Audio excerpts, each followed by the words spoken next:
Hello， 大家好，大家听到我身后潺潺流水的声音了吗？可能很多朋友都记得这个位置。很多年前我在这里采访了我一位朋友，这位朋友呢在这里打造这个云石村落，也在这个村里面孵化了很多网红。就是因为这口井，所以说他在这里拍摄短视频就比较出名，然后也有很多央视媒体来报道过他，把这整个村都焕然一新。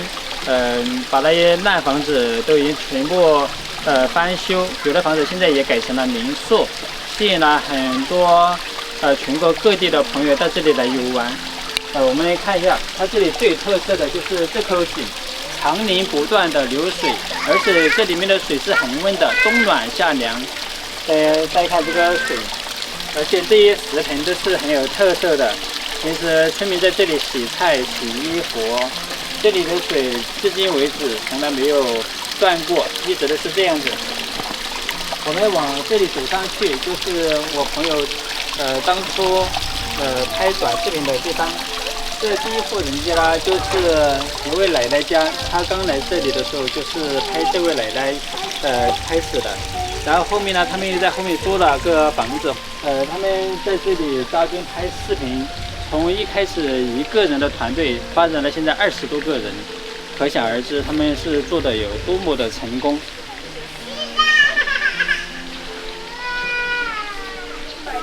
主要这里真的是古色古香，在我们贵州像这样的村落其实也很多，但是像这么有特色的确实不多见。他现在在办公室里面，我们去找他探讨一下。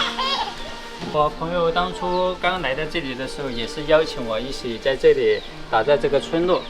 但是呢，那个时候我比较喜欢旅游，就是全国各地的跑嘛，我就不想扎根在农村拍这样的视频，所以说呢就没有跟他合作。现在呢，我们虽然也在山里面在拍我们的一些生活视频，是因为我们有了2个可爱的小朋友，所以说没有办法再去更远的地方。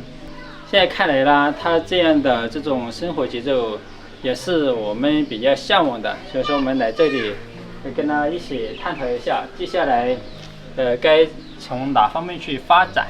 大家还记得这个房子吗？当初我们来的时候，他们刚租下，所以他们正在装修打磨，就从一个很破旧的房子给它装修出来。这里就是他们第一个办公点。当初没有在这里租房子的时候，都是每天拍完视频，然后驱车到城里去剪视频，那时候是非常的辛苦。Hello， 金总。我有多不熟练。大家看，还记得这里吧？很熟悉啊。他们的办公室。练20年来的时候，我还在改造。对，那个时候还在改造，就乌烟瘴气的，全都是灰尘。以前很紧凑，现在都已经吊上顶，装上空调了。装上空调了。完全大不一样。对，大不一样。那个时候，他叫贵州李俊嘛。那个时候就我们在相当于是刚踏入这个短视频这个行业嘛。哦。然后我们刚好在这个村里面住下来，把这个房子租下来。租下来，然后他就来给我拍了一个视频。就我们那个时候拿着东西正在磨。在打磨，然后再搞那个床那些东西。然后他过来就把我这个事情记录下来了。就是转眼间就也没4年多了5年了，今年20年嘛，今年25年了嘛。对。就转眼间一下子就5年了。他来的时候，那个时候也是刚开春嘛。对，时间过得很快。一下子就5年时间了，5年时间，然后整个变化就比较大。整个村子变化也比较大，然后我们团队变化也比较大。我个人变化也比较大，头发都白了。以前是一个，还可以说是一个叫小鲜肉的感觉嘛。然后现在都变成大叔了。现在更加成功了，没办法。不是他现在事情多了。也不是成功，反正就是你慢慢会觉得当时3个人创业的时候嘛，自己每天打磨，然后花2、3个月时间自己在那里打磨，然后反正也没想着自己要去做多大，反正就感觉很开心。你把事情就做了，然后看着这个事情一天一天在变化嘛，就是改造一天在变好，然后视频里也在拍着走，然后那个时候是没有任何的一点就是压力、焦虑的东西都没有。反正我就干着我开心就行了，然后也不想赚多少钱，也不需要养人。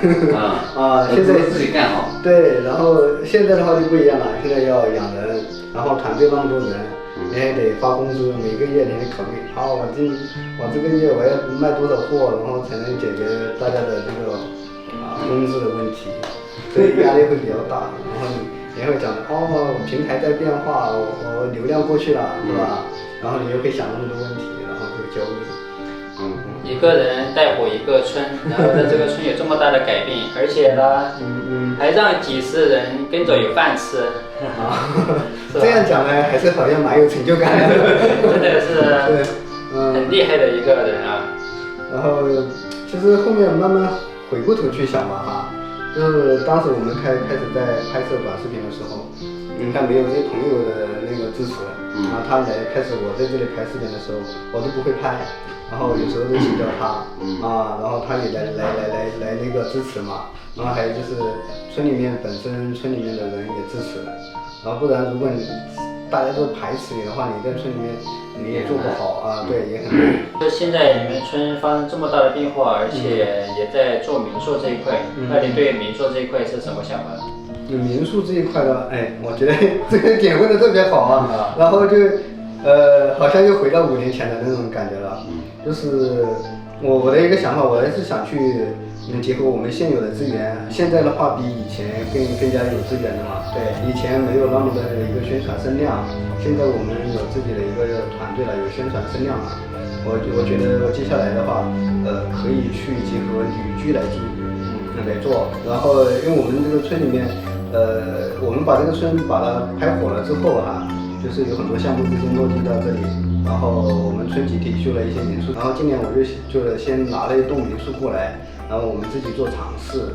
这尝试我都想通过新媒体短视频加这个民宿加去做旅居做旅居这个板块，我们想通过短视频去宣传，然后我这2天就在开始着手做这个事情了，让大家看到我们村里面有民宿，将来是去招募外省的人到我们村里面来旅居，来住在村里面，住在那个民宿里面，住在民宿里面，他可以得到什么东西呢？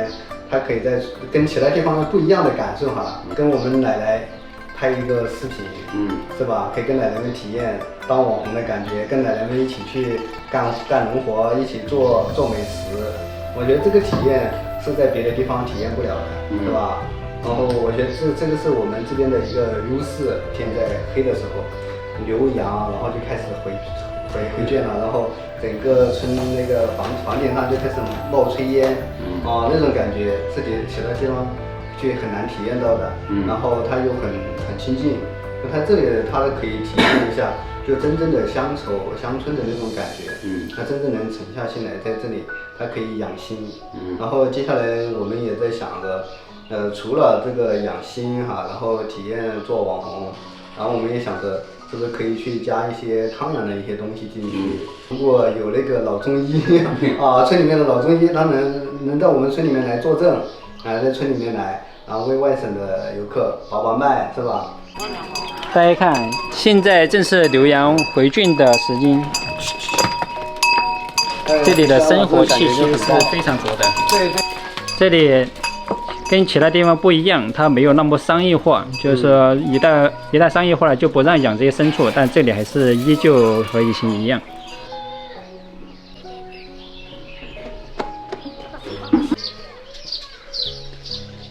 我们丁总也是很热情安排的在这里吃饭。不会。这个村已经想都没有想过，在这里还能开农家乐。比较简单，然后就是他有的菜我就上了。越简单越好吃。那就不是。早就。现在没吃了。也帮忙。没有这个。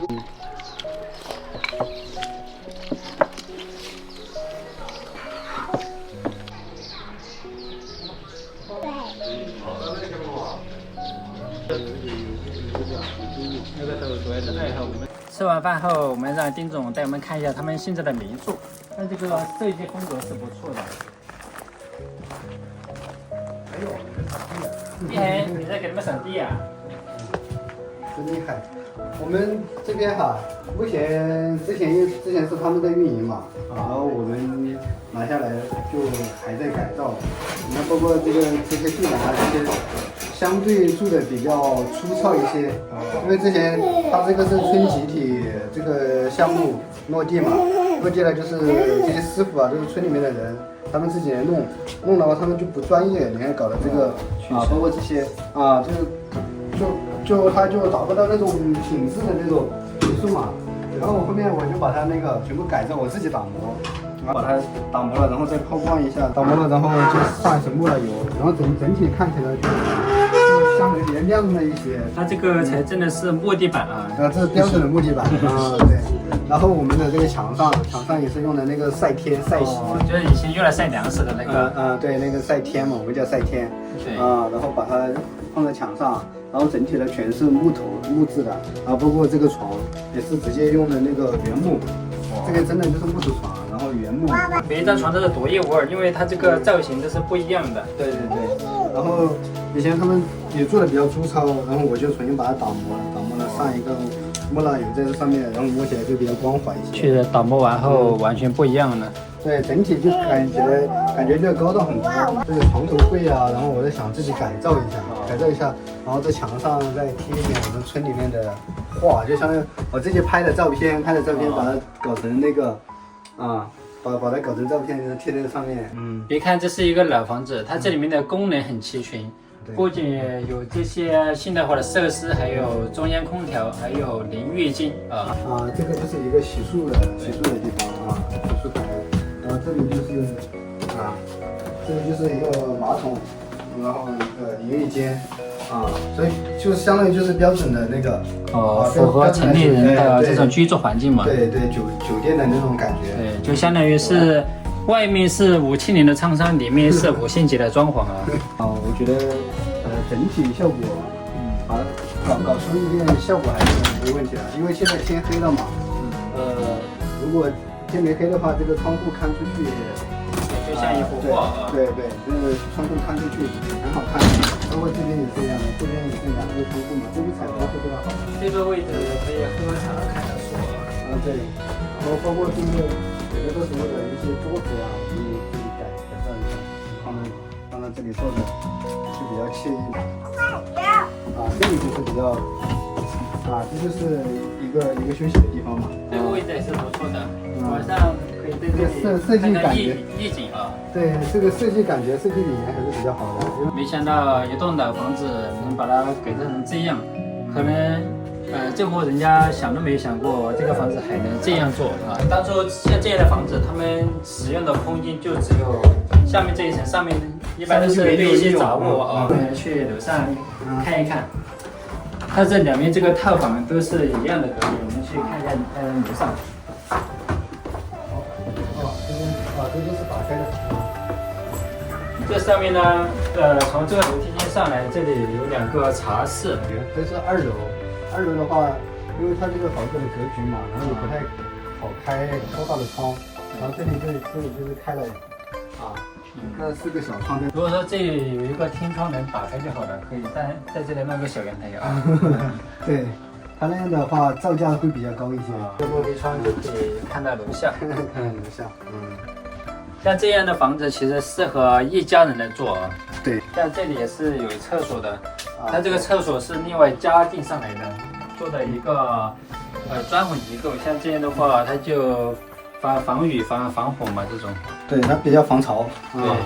对，隔音也相对比较好一些这里这个窗户打开就能看到外面。这个装潢还是很好的。对，每个房间也都有热水器大家看一下，这里就是一个喝茶的地方，很惬意在这里。每一个空间都是利用好的。所以这两边的装修风格都是一样的。